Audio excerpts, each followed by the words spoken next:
Hi, and thanks for logging on to the Daily DVAR Halacha. And here's a brand new halacha for you, and it's for Tuesday, 19th day of August. Here we go. Today, a collection of laws that have to do with holiness of self, and, well, you'll see.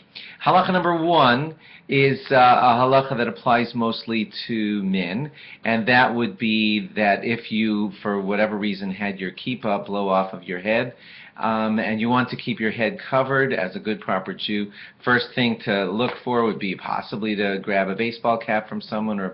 But if that's not available and you want to continue to walk with your head uncovered, or some way cover it, so your hands would not necessarily qualify as a covering over your head because it's part of your very own body. The best way to do it, if you wanted to cover your head and couldn't get your hands on a kippah, then the next best solution would be something like a sleeve, like your shirt sleeve. You just put your arm over your head, and your shirt sleeve would be your temporary cloth covering that's over your head.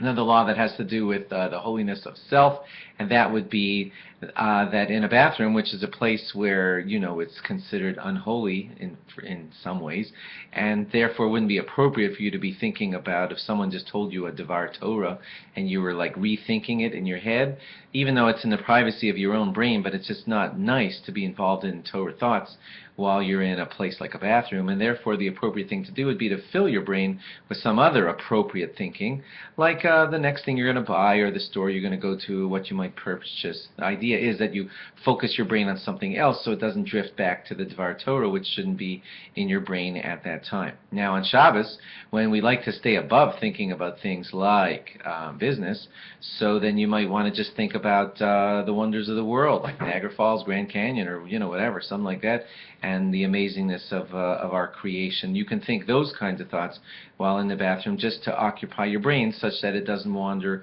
over into Torah. Now we've been saying this about bathroom areas.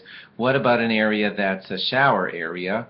Or a public shower area, or a public dressing room, a locker room, from like an exercise place or something like that. Generally, those places are treated the same as a bathroom because people are often unclothed there. So those places too, you should not think Torah thoughts in those kinds of places because of the way the people are usually dressed there. If there happens to be no one in there and you're like, okay, it might be fine now since there's no one in there, but we still consider it a not holy enough place for Torah to be thought because it is still a place that usually has people there who are unclothed. So in places like that, you should try to get your brain, again, away from Torah. There is a famous rabbi who was called the Vilna Gaon, or the Gaon, the great rabbi of Vilna, and he actually, his brain was just filled with Torah at all times.